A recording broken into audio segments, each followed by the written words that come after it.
find the nature of the singularity at z is equal to 0 of f of z is equal to sin z divided by z. Answer is given, f of z is equal to sin z divided by z. F of z is not defined at z is equal to 0, because z is equal to 0 means sin 0 divided by 0. So it is not defined. So by L'Hospital rule, you have to differentiate numerator as well as denominator.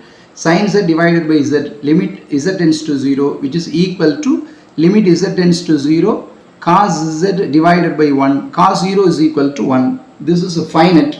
So singularity at z is equal to 0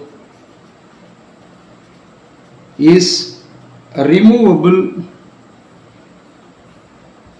singularity.